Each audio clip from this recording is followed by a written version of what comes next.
सतनाम वाहेगुरु साहिब जीओ। श्लोक महला पहला। जे मुहाका घर मोहै, घर मोह पितरी दे। अगै वस्तु सियाणी है, पितरी चोर करे। बड्डी है हथ दलाल के, मुसफी एहो करे। नानक अगै सो मिलै, जे खट्टे काले दे। नानक अगै सो मिलै, जे खट्टे काले दे। परम सत्कारयोग गुरु रूप गुरु प्यारी साध संगत जीओ। आओ मना दियां लवाइए हाजरियां करिए रसना पवित्र ते बोलीए सारे। वाहिगुरु जी का खालसा वाहिगुरु जी की फतेह। गुरमुख प्यारिओ, वाहिगुरु की किरपा दे नाल आपां सिख धर्म दे मोढी धन धन श्री गुरु नानक देव सच्चे पातशाह जी दे मुबारक मुख विचों उचारण कीती हुई आसा की वार दी लड़ीवार विचार सरवण कर रहे हाँ। 16 पौड़ियां अते 16 पौड़ियां दे नाल आए हुए सलोकां दी विचार आपां कर चुके हाँ। अज 17ਵੀਂ पौड़ी अते 17ਵੀਂ पौड़ी नाल आए सलोकां नूं समझण दी कोशिश करांगे। आओ मन बिरतियां एकागर करके सरवण करिए कि सतगुरु सच्चे पातशाह सानू की समझा रहे हन। श्लोक महला पहला। ये श्लोक पहले पातशाह धन धन श्री गुरु नानक देव सच्चे पातशाह जी दे मुबारक मुख विचों उचारण कीता होया है। जे मुहाका घर मोहै, घर मोह पितरी दे। सतगुरु सच्चे पातशाह गुरु नानक बाबा जी इस श्लोक दे विच समझा रहे हैं कि भाई किसी दे कीतिਆਂ कुछ नहीं हुंदा। जो मनुख अपने कर्म करदा, जिस तरह के कर्म करदा उहे जिहा उहनूं फल प्राप्त हो जाता है। ਅਤੇ दूजी ਇਹ ਖੇਡ ਆ ਜਿਹੜੀ परमात्मा ਨੂੰ ਮਿਲਣ ਦੀ, परमात्मा ਦੇ ਮਿਲਾਪ ਦੀ, ਧਰਮੀ ਹੋਣ ਦੀ, ਇਹ ਜਿਉਂਦੇ ਜਿਉਂਦੇ ਹੈ ਭਾਈ। ਮਰਨ ਤੋਂ ਬਾਅਦ ਮਨੁੱਖ ਦੀ ਆਤਮਾ ਤੇ परमात्मा ਦੇ ਮਿਲਾਪ ਦਾ ਚਾਂਸ ਖਤਮ ਹੋ ਜਾਂਦਾ ਹੈ ਅਤੇ ਮੌਤ ਤੋਂ ਬਾਅਦ ਇਨਸਾਨ ਕਿੱਥੇ ਚਲਿਆ ਜਾਂਦਾ कोई पता नहीं। महाराज जी ने बाणी दे विच समझाया, एक दज्ज है, एक दब्ब है, एक ना कुत्ते खाहे, एक पानी विच उसट्टिया है, एक भी फिर हसन पाहे। नानक एव ना जापई, कित्थे जाए समाए। पर साडे विच आम तौर ते हिंदू धर्म दे विच ये पितरां नूं मन्नण दी गल कीती गई है। बहुत सारे साडे सिखां दे विच भी ये रिवाज प्रचलित हो गया श्राद्धां दा कि ये जिहड़ा कुछ इत्थों खांदा पुजारी वो तुहाडे वड्ड वडेरियां नूं मिल जांदा है। इहदे विच गुरबाणी दे विच इस श्लोक दे विच ये सारा खंडन कीता होया। सतगुरु सच्चे पातशाह बड़े ही सोहणे ते सुचज्जे ढंग नाल समझा रहे हैं कि भाई इस तरह नहीं जांदा। मरे तो बाद कुछ नहीं हुंदा, जो कुछ जो कर गया अपना लेखा आप बना गया। मनुख अपना लेखा आप बनाउंदा, आप लिखदा। करनी कागद मन मसबाणी, बुरा भला दोए लेख पए। हुण रहिंदे समय दे विच मैं जिहो जे कर्म करूँगा उहो जिहा फल प्राप्त होवेगा। पर किसे दलाल दे कहा, किसे दे विचोले दे कहा कि आए नहीं रब्बा आए कर दे, इनू छड़ दे, इनू बन ला, इनू ठीक कर दे, तो ये कुछ भी नहीं हो सकता। मौत तो बाद चांस ही खत्म है। महाराज समझा रहे हैं, जे मुहाका घर मोह है।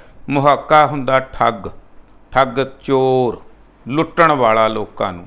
ਘਰ ਮੋਹੈ, ਘਰ ਨੂੰ ਲੁੱਟ ਲਵੇ। ਜੇ ਕੋਈ ਚੋਰ ਕਿਸੇ ਘਰ ਨੂੰ ਲੁੱਟ ਲਵੇ, ਘਰ ਮੋਹ ਪਿੱਤਰੀ ਦੇ, ਉਹ ਘਰ ਨੂੰ ਲੁੱਟ ਕੇ ਤੇ ਆਪਣੇ ਪਿੱਤਰਾਂ ਨੂੰ ਉਹ ਸਮਾਨ ਪਹੁੰਚਦਾ ਕਰ ਦੇਵੇ। ਅਗਰ ਕੋਈ ਚੋਰ ਕਿਸੇ ਘਰ ਦੇ ਵਿੱਚੋਂ ਚੋਰੀ ਕਰੇ, ਉਸ ਘਰ ਨੂੰ ਲੁੱਟੇ ਤੇ ਉਹ ਲੁੱਟਿਆ ਹੋਇਆ ਸਮਾਨ ਕਿਸੇ ਦਲਾਲ ਦੇ ਰਾਹੀਂ ਆਪਣੇ ਪਿੱਤਰਾਂ ਨੂੰ ਭੇਜੇ। ਭਾਈ ਜਿਵੇਂ ਮੰਨਿਆ ਜਾਂਦਾ ਕਿ ਇਹ ਸਮਾਨ ਆ ਜਿਹੜਾ ਇਹ ਪਿੱਤਰਾਂ ਨੂੰ ਚਲਿਆ ਜਾਂਦਾ, ਜੋ ਪ੍ਰਸ਼ਾਦਾ ਛਕਾਉਂਗੇ ਇਹ ਛਕਿਆ ਹੋਇਆ ਪ੍ਰਸ਼ਾਦਾ ਜਿਹੜਾ ਤੁਹਾਡੇ ਵੱਡ ਵਡੇਰਿਆਂ ਨੂੰ ਜਾਂਦਾ, ਇਹ ਬਿਲਕੁਲ ਵਹਿਮ ਆ, ਬਿਲਕੁਲ ਭਰਮ ਆ। ਮਹਾਰਾਜ ਸਮਝਾ ਰਹੇ ਹਨ, ਜੇ ਮੰਨ ਲਓ ਕੋਈ ਚੋਰ ਕਿਸੇ ਦੇ ਘਰੋਂ ਕੋਈ ਲੁੱਟ ਲਵੇ ਸਮਾਨ ਤੇ ਆਪਣੇ ਪਿੱਤਰਾਂ ਨੂੰ ਭੇਜ ਦੇਵੇ ਕਿਸੇ ਦੇ ਦਲਾਲ ਦੇ ਰਾਹੀਂ। ਅੱਗੇ ਬਸਤ ਸਿਆਣੀ ਐ ਪਿੱਤਰੀ ਚੋਰ ਕਰੇ। ਅੱਗੇ ਜਿਹੜੇ ਆ ਜਿਨ੍ਹਾਂ ਦਾ ਘਰ ਲੁੱਟਿਆ ਗਿਆ, ਉਹਨਾਂ ਦੇ ਪਿੱਤਰ ਵੀ ਉੱਥੇ ਅੱਗੇ ਬੈਠੇ ਹੋਣੇ ਆ। ਉਹਨਾਂ ਨੇ ਇਹ ਸਮਾਨ ਆਪਣਾ ਸਿਆਣ ਲੈਣਾ ਵੀ ਇਹ ਤਾਂ ਸਮਾਨ ਸਾਡਾ, ਭਾਈ ਅਸੀਂ ਸਾਰੀ ਉਮਰ ਵਰਤਦੇ ਆਏ ਹਾਂ।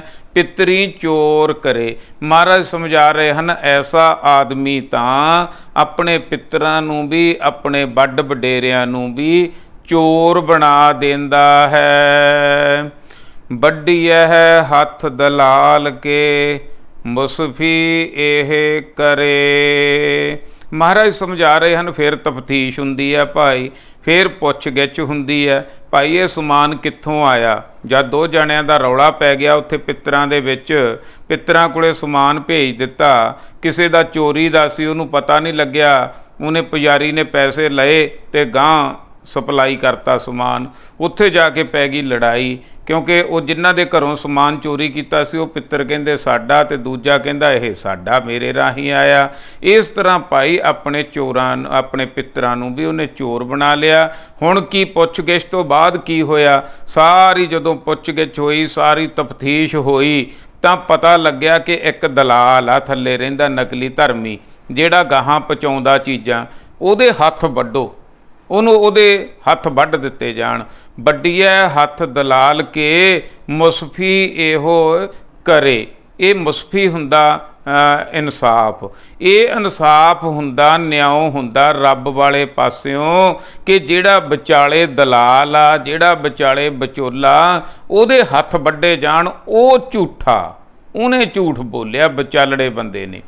ਨਾਨਕ ਅੱਗੇ ਸੋ ਮਿਲੈ ਜੇ ਖੱਟੇ ਕਾਲੇ ਦੇ। ਮਹਾਰਾਜ ਸਮਝਾ ਰਹੇ ਹਨ, ਅੱਗੇ ਭਾਈ ਇਸ ਤਰ੍ਹਾਂ ਸਮਾਨ ਨਹੀਂ ਜਾਂਦਾ, ਜੋ ਮਰਜ਼ੀ ਕਰੀ ਜਾਓ, ਇਹ ਸਾਰੇ ਕਰਮਕਾਂਡ ਆ ਗੁਰਮਤਿ ਦੇ ਅਨੁਸਾਰ, ਅੱਗੇ ਕੁਝ ਵੀ ਨਹੀਂ ਜਾਂਦਾ, ਇਹ ਸਮਾਨ ਨਹੀਂ ਜਾਂਦਾ। ਫਿਰ ਜਾਂਦਾ ਕੀ ਆ ਜੀ?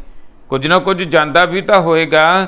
ਨਾਨਕ ਅੱਗੇ ਸੋ ਮਿਲੈ, ਅੱਗੇ ਜਾ ਕੇ ਕੀ ਮਿਲਦਾ? ਸੋ ਮਿਲਦਾ, ਉਹ ਮਿਲਦਾ ਜੇ ਖੱਟੇ ਘਾਲੇ ਦੇ, ਜਿਹੜੀ ਕਮਾਈ ਕੀਤੀ ਹੋਈ ਆ, ਜਿਹੜੇ ਕਰਮ ਕੀਤੇ ਹੋਏ ਆ, ਜਿਹੜੀ ਘਾਲਣਾ ਕੀਤੀ ਹੋਈ ਆ, ਬੁਰੀ ਘਾਲਣਾ ਕੀਤੀ ਹੋਈ ਆ ਤਾਂ ਬੁਰਾ ਪੱਖ ਤੇਰੇ ਸਾਹਮਣੇ ਆ ਜਾਣਾ।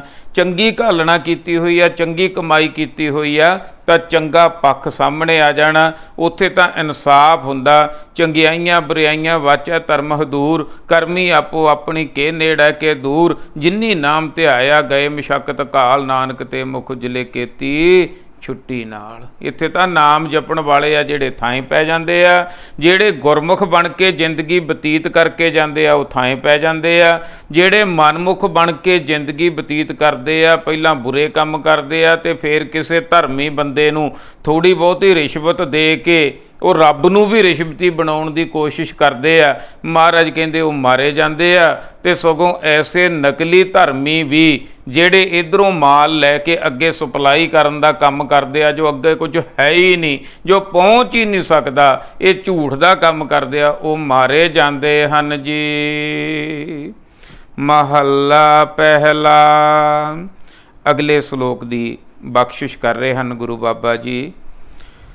ਜਿਉਂ ਜੋਰੂ ਸਿਰ ਨਾਵਣੀ ਆਵੈ ਬਾਰੋ ਬਾਰ, ਝੂਠੇ ਝੂਠਾ ਮੁਖ ਵਸੈ ਨਿਤ ਨਿਤ ਹੋਏ ਖੁਆਰ।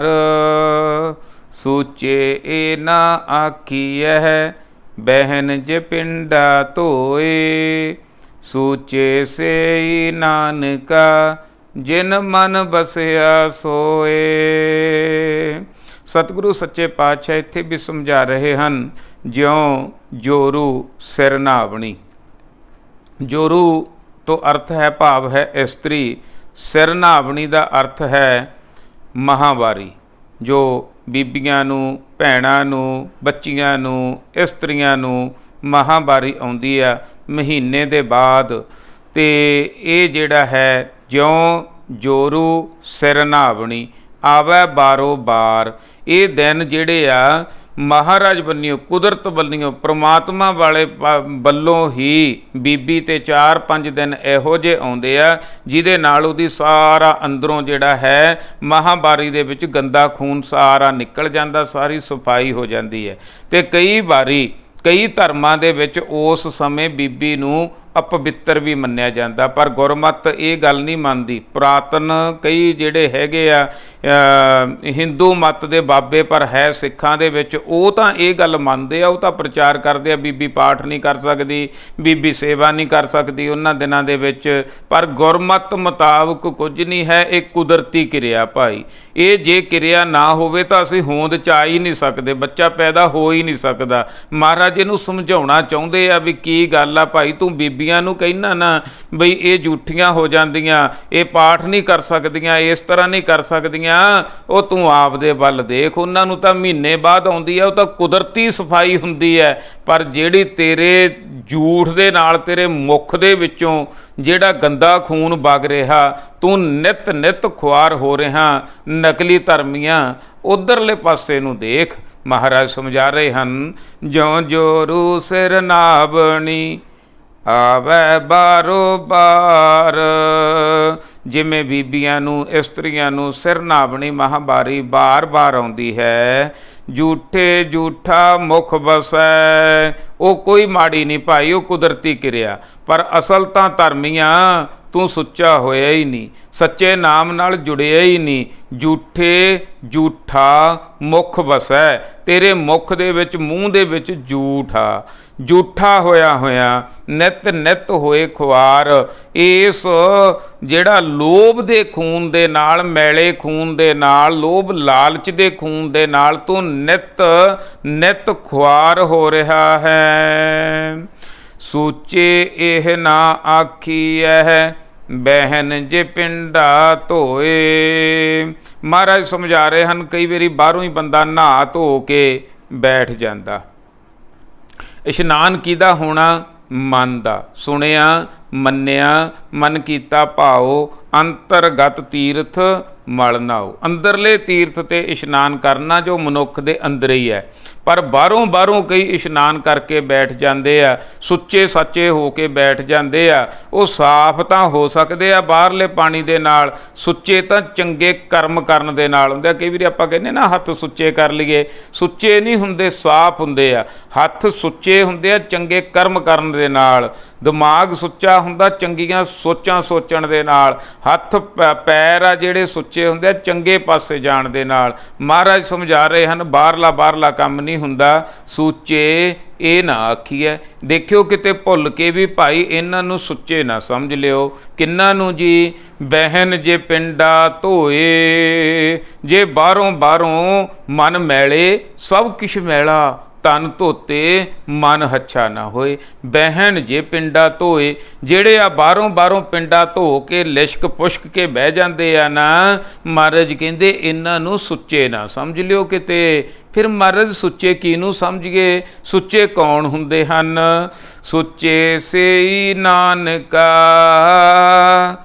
ਜਿਨ ਮਨ ਬਸਿਆ ਸੋਏ।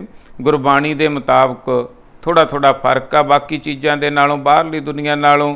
ਅੱਖਾਂ ਜਿਵੇਂ ਆਪਾਂ ਕਹਿੰਦੇ ਆ, ਸੇ ਅੱਖੜੀਆਂ ਬਿਆਨ ਜਿਨੀ ਦਸੰਦੋ ਮਾਪਰੀ, ਉਹ ਅੱਖਾਂ ਵੀ ਹੋਰ ਆ ਜਿਨ੍ਹਾਂ ਨਾਲ ਪ੍ਰਮਾਤਮਾ ਦੇਖਿਆ ਜਾਂਦਾ। ਉਹ ਇਸ਼ਨਾਨ ਵੀ ਹੋਰ ਆ ਜੋ ਆਤਮਿਕ ਇਸ਼ਨਾਨ ਕਰਨ ਦੇ ਨਾਲ ਪ੍ਰਮਾਤਮਾ ਦੀ ਪ੍ਰਾਪਤੀ ਹੁੰਦੀ ਹੈ। ਸੁੱਚੇ ਕੌਣ ਹੁੰਦੇ ਆ ਭਾਈ? ਬਾਹਰੋਂ ਪਿੰਡਾ ਧੋਣ ਵਾਲੇ, ਸਰੀਰ ਧੋ ਕੇ ਲਿਪਾ ਪੋਚੀ ਕਰਨ ਵਾਲੇ, ਧਾਰਮਿਕ ਲਿਬਾਸ ਜਿਹੜਾ ਬਣਾ ਕੇ ਬੈਠਣ ਵਾਲੇ, ਇਹ ਅੰਦਰੋਂ ਸੁੱਚੇ ਨਹੀਂ ਹੁੰਦੇ। ਸੁੱਚੇ ਕੌਣ ਹੁੰਦੇ ਆ? ਸੁੱਚੇ ਸੇਈ ਨਾਨਕਾ ਜਿਨ ਮਨ ਵਸਿਆ ਸੋਏ। ਜਿਨ੍ਹਾਂ ਦੇ ਮਨ ਦੇ ਵਿੱਚ ਪਰਮਾਤਮਾ ਦਾ ਨਾਮ ਵਸ ਜਾਂਦਾ ਹੈ ਉਹ ਸੁੱਚੇ ਹੁੰਦੇ ਹਨ। ਦੂਜੇ ਜਿਹੜੇ ਬਾਹਰੋਂ ਵਾਲੇ ਆ ਉਹ ਤਾਂ ਮਹਾਰਾਜ ਕਹਿੰਦੇ ਝੂਠੇ ਹੀ ਰਹਿੰਦੇ ਹਨ। ਪੌੜੀ ਤੁਰੇ ਪਲਾਣੇ ਪੌਣ ਬੇਗ, ਹਰ ਰੰਗੀ ਹਰਮ ਸਵਾਰਿਆ।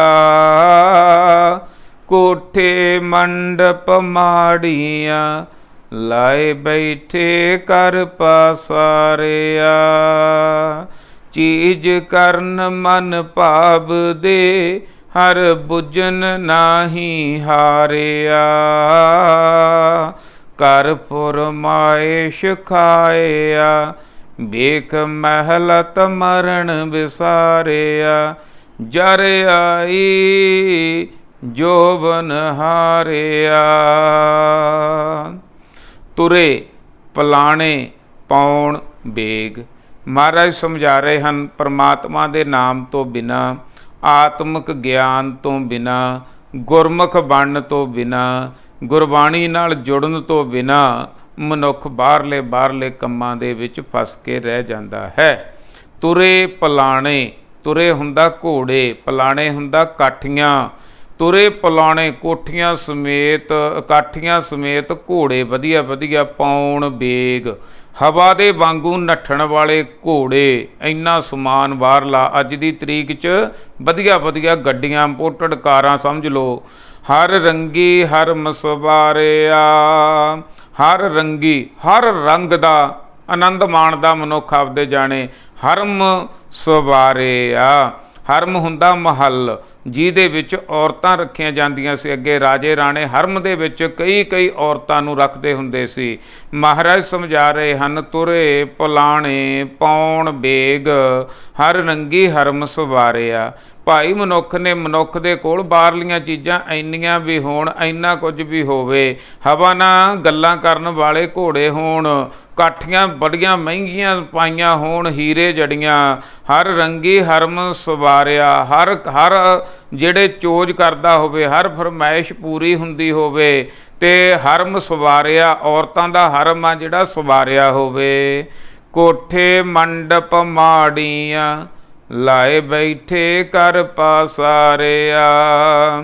ਕੋਠੇ ਮੰਡਪ ਮਹੱਲ ਸ਼ਮਿਆਨੇ, ਵੱਡੇ ਮਹਿਲ, ਕੋਠੇ ਮੰਡਪ ਮਾੜੀਆਂ, ਚਿੱਟੇ ਜਿਹੜੇ ਵੱਡੇ ਮੜੀਆਂ ਵਰਗੇ ਮਹਿਲ, ਲਾਏ ਬੈਠੇ ਕਰ ਪਸਾਰਿਆ।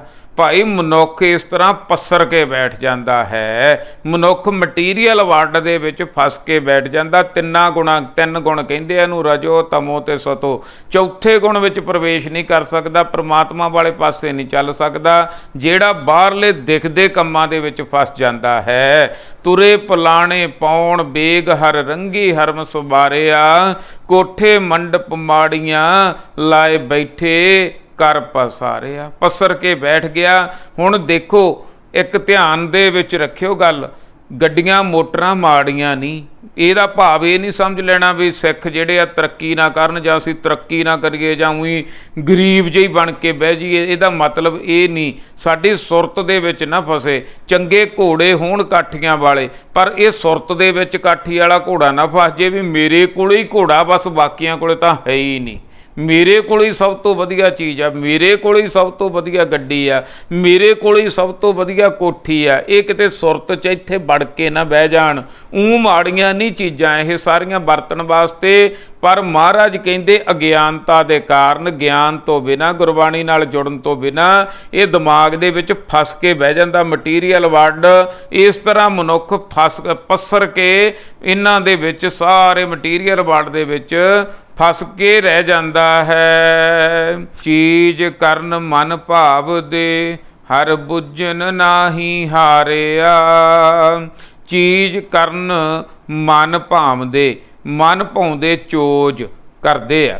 इस तरह सारा मटीਰੀयल वर्ल्ड भी पैसे दे नाल आ गया, कारां कोठियां भी आ गईयां, घोड़े भी आ गए, औरतां भी एक तो ज़्यादा आ गईयां, हरम बन गया सारा कुछ। तो फिर मनुख की करदा, इन्ना कुछ कमा के सारा कुछ करके फिर चूज करदा चीज़ करन मन भावदे, जो मन नूं भाउंदे आ वो चोज करदे आ। पर हर बुझन नाही हारिया, नुकसान की हुंदा, परमात्मा वाले पासियों ये लोग हार जाते हैं।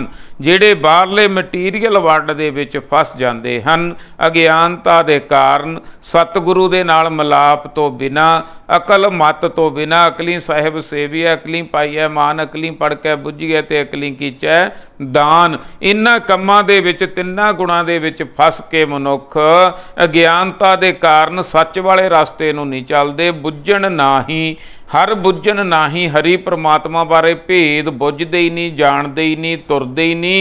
हारिया अपनी जिंदगी नूं मनमुख बन के ऐश प्रस्ती दे विच कट के, बुरियां कम्मां दे विच फस के जिंदगी दी बाजी हार जाते हन। कर फरमाइश खाए बेख महलत मरण विसारिया।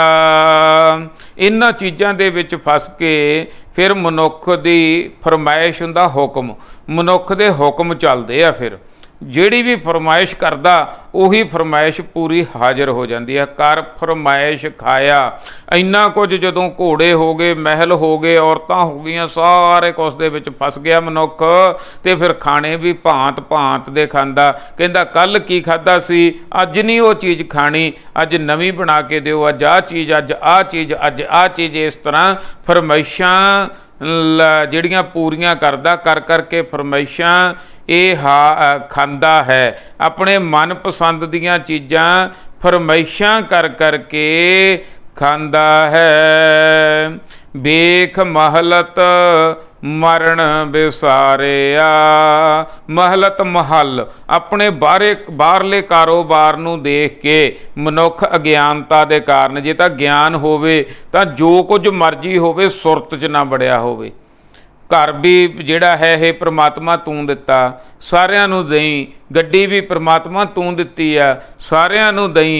इस तरह जिहड़ा है चीज़ां वरतणियां गल होर आ, ते हउमे कर लैणी कि मेरे कोल ही आ, जां गलत तरीके दे नाल मटीरीअल वर्ल्ड नूं इकट्ठा करके हेरा फेरी धोखे ठगियां दे नाल ते ओहदे विच फिर मनुख फस जांदा। पर एक काम भुल जांदा, किहड़ा जी? मरण विसारिया, खाना पीना हसना बिसर गया है मरना। मनुख नूं इस तरह इन्हां समान दे विच, इन्हां फरमाइशां दे विच फस के मनुख नूं मरना भुल जांदा है। जर आई जोबन हारिया, इन्हां कम्मां दे विच ही भाई जोबन हार जांदा। जर आई भाव बुढ़ापा आके घेर लैंदा है। इस तरह मनुख दे नाल ज्ञान तो बिना, गुरु दी गल मन्नण तो बिना, गुरु नाल जुड़न तो बिना, गुरबाणी पढ़न सुन समझण तो बिना इस तरह बाहरले कम्मां दे विच मनुख फस जांदा। जर आई जोबन हारिया, जोबन मनुख दा खत्म हो जांदा। जर आई भाव बुढ़ापा आ जांदा। इस तरह भावें असीं जिहड़ी मर्जी जे अंदरों आपां करिए ना भाव अर्थां नूं, भाव अर्थां दे इस तरह बन जांदे आ, अपने शरीर दी थां ते लै लो मन। तुरे पलाने पाउण बेग हर रंगी हरम सवारिया। मन के विचार बहुत बड़े बड़े आ, बड़े ये घोड़ियां ते हवाई घोड़ियां ते सैर करदा मन, बड़े बड़े ये हवाई किले बनाउंदा मन। तुरे पलाने पाउण बेग हर रंगी हरम सवारिया, इंद्रियां ज्ञान इंद्रियां ते कब्जा करी बैठा साडा मन। कोठे मंडप माड़ियां लाए बैठे कर पासारिया। ये मन इधरले पासे नूं लग गया, शरीर रूपी कोठे दे नाल ही लग गया। ये परमात्मा ਪ੍ਰਮਾਤਮਾ ਵਾਲੇ ਪਾਸੇ ਨਹੀਂ ਤੁਰਿਆ। ਚੀਜ਼ ਕਰਨ ਮਨ ਭਾਵਦੇ ਹਰ ਬੁੱਝਣ ਨਾਹੀ ਹਾਰਿਆ। ਮਨ ਭਾਵ ਦੀਆਂ ਚੀਜ਼ਾਂ ਦੇ ਵਿੱਚ ਮਨ ਲੱਗ ਗਿਆ, ਹਰੀ ਪ੍ਰਮਾਤਮਾ ਵਾਲੇ ਪਾਸੇ ਨੂੰ, ਉਧਰਲੇ ਪਾਸੇ ਨੂੰ ਚੱਲਿਆ ਹੀ ਨਹੀਂ, ਹਾਰਿਆ ਹਾਰ ਗਿਆ। ਕਰ ਫਰਮਾਇਸ਼ ਖਾਇਆ, ਫਰਮਾਇਸ਼ ਕਰਕੇ ਗਿਆਨ ਦਾ ਭੋਜਨ ਨਹੀਂ ਲੈਂਦਾ। ਹੋਰ ਜਿਹੜੇ ਆ ਕਰਮ ਕਾਂਡਾਂ ਦੇ ਭੋਜਨ, ਹੋਰ ਭੋਜਨ ਚੁਸਤੀਆਂ ਚਲਾਕੀਆਂ ਦੇ ਇਹ ਖਾਂਦਾ। ਵੇਖ ਮਹਲਤ ਮਰਨ ਵਿਸਾਰਿਆ। ਇਸ ਤਰ੍ਹਾਂ ਆਪਣੇ ਆਪ ਨੂੰ ਦੇਖ ਕੇ, ਆਪਣਾ ਆਲੇ ਦੁਆਲੇ ਨੂੰ ਦੇਖ ਕੇ ਇਹ ਮਰਨ ਵਿਸਾਰਿਆ। ਮਰਨਾ ਬੁਰਾਈ ਵਾਲੇ ਪਾਸੋਂ ਜਿਹੜਾ ਮਰਨਾ ਸੀ ਉਹ ਮਨ ਨੇ ਵਿਸਾਰ ਦਿੱਤਾ। ਜਰ ਆਈ ਜੋਬਨ ਹਾਰਿਆ। ਹੁਣ ਜੋਬਨ ਗਿਆ, ਬੁਢਾਪਾ ਆ ਗਿਆ। ਸਾਡੇ ਤੇ ਭਾਵੇਂ ਅਸੀਂ ਸਰੀਰਕ ਤੌਰ ਤੇ ਜਵਾਨ ਵੀ ਹਾਂ, ਸਾਡੇ ਤੇ ਅੰਦਰੋਂ ਬੁਢਾਪਾ ਕਿਵੇਂ ਆਉਂਦਾ? ਬੁਢਾਪੇ 'ਚ ਕੀ ਹੁੰਦਾ? ਕੰਨ ਸੁਣਦੇ ਨਹੀਂ, ਮੂੰਹ ਬੋਲ ਨਹੀਂ ਸਕਦਾ, ਕਿਰਿਆ ਸਮਾਰ ਕੇ ਹੁੰਦੀ ਨਹੀਂ, ਸੱਚ ਵਾਲੇ ਪਾਸੇ ਨੂੰ ਚੱਲ ਨਹੀਂ ਸਕਦਾ, ਭੱਜ ਨੱਠ ਨਹੀਂ ਕਰ ਸਕਦਾ ਮਨੁੱਖ। ਹੁਣ ਜਦੋਂ ਅਸੀਂ ਜਵਾਨ ਹੁੰਦੇ ਹੋਏ ਵੀ ਸੱਚ ਨੂੰ ਸੁਣਦੇ ਨਹੀਂ, ਸੱਚ ਨੂੰ ਬੋਲਦੇ ਨਹੀਂ, ਸੱਚ ਵਾਲੇ ਪਾਸੇ ਭੱਜਦੇ ਨਹੀਂ, ਸਮਝ ਲਓ ਸਾਨੂੰ ਅੰਦਰੋਂ ਬੁਢਾਪਾ ਆ ਗਿਆ। ਕਿਉਂਕਿ ਗੁਰਬਾਣੀ ਹਰ ਇੱਕ ਤੇ ਲੱਗਦੀ ਹੈ, ਬੀਬੀ, ਭੈਣ, ਬੱਚਾ, ਉਮਰ ਚਾਹੇ ਕੋਈ ਵੀ ਹੋਵੇ, ਅੰਤਰੀ ਭਾਵ ਇਸ ਤਰ੍ਹਾਂ ਬਣ ਜਾਂਦੇ ਆ। ਜਦੋਂ ਸਾਡਾ ਮਨ ਸੱਚ ਵਾਲੇ ਪਾਸੇ ਨਹੀਂ ਚੱਲਦਾ, ਉਧਰੋਂ ਆਨਾਕਾਨੀ ਕਰਦਾ, ਤਾਂ ਵੀ ਇਹਦੇ ਤੇ ਜਰ ਆਈ ਜੋਬਨ ਹਾਰਿਆ। ਜੋਬਨ ਦੇ ਵਿੱਚ, ਜਵਾਨੀ ਦੇ ਵਿੱਚ ਜਿੰਨੀ ਭੱਜ ਨੱਠ ਹੁੰਦੀ ਹੈ, ਜੇ ਕਿਤੇ ਮਨ ਉਨੀ ਭੱਜ ਨੱਠ ਸੱਚ ਨੂੰ ਲੈਣ ਨੂੰ ਕਰੇ, ਗੁਰਬਾਣੀ ਨੂੰ ਸਮਝਣ ਵਾਸਤੇ ਕਰੇ, ਆਤਮਿਕ ਗਿਆਨ ਵਾਸਤੇ ਕਰੇ, ਤਾਂ ਇਹ ਸਫਲ ਹੋ ਸਕਦਾ ਹੈ। ਦੋ ਤਰੀਕੇ, ਦੋ ਹੀ ਅਵਸਥਾਵਾਂ ਵਾ, ਇੱਕ ਮਨਮੁਖ ਤੇ ਇੱਕ ਗੁਰਮੁਖ।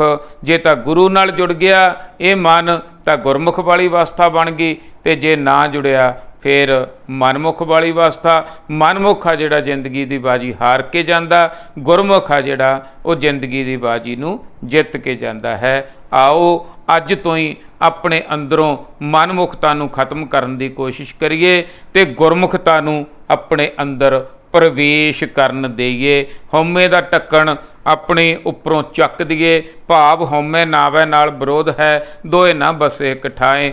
ਹਉਮੈ ਕੱਢ ਕੇ ਗੁਰੂ ਦੇ ਅੱਗੇ ਢਹਿ ਪਈਏ। ਕੀ ਕਹੀਏ ਕਿ ਅਬ ਹਮ ਚੱਲੀ ਠਾਕਰ ਪੈ ਹਾਰ, ਜਬ ਹਮ ਸ਼ਰਨ ਪ੍ਰਭੂ ਕੀ ਆਈ, ਰਾਖ ਪ੍ਰਭੂ ਭਾਵੇਂ ਮਾਰ। ਇਹ ਦੁਨੀਆ ਦੇ ਵਿੱਚ, ਦੁਨੀਆ ਨੂੰ ਸਾਰੀ ਨੂੰ ਸਮਝ ਸਕੀਏ। ਜੇ ਪ੍ਰਮਾਤਮਾ ਨੂੰ ਸਮਝ ਗਏ, ਸਾਰੀ ਦੁਨੀਆ ਦੀ ਅਸਲੀਅਤ ਦਾ ਵੀ ਪਤਾ ਲੱਗ ਜਾਣਾ, ਸੱਚ ਤੇ ਝੂਠ ਦਾ ਵੀ ਪਤਾ ਲੱਗ ਜਾਣਾ, ਵਿਵੇਕ ਬੁੱਧ ਪ੍ਰਾਪਤ ਹੋ ਜਾਣੀ ਆ, ਅਕਲ ਆ ਜਾਣੀ ਆ, ਮੱਤ ਆ ਜਾਣੀ ਆ, ਮਨੁੱਖ ਨੇ ਗੁਰਮੁਖ ਬਣ ਜਾਣਾ। ਆਓ ਗੁਰਮੁਖ ਬਣਨ ਵੱਲ ਨੂੰ ਆਪਾਂ ਸਾਰੇ ਇਕੱਠੇ ਹੋ ਕੇ ਚੱਲੀਏ। ਭਾਈ ਭੁੱਲਾਂ ਚੁੱਕਾਂ ਦੀ ਮਾਫੀ। ਵਾਹਿਗੁਰੂ ਜੀ ਕਾ ਖਾਲਸਾ, ਵਾਹਿਗੁਰੂ ਜੀ ਕੀ ਫਤਿਹ।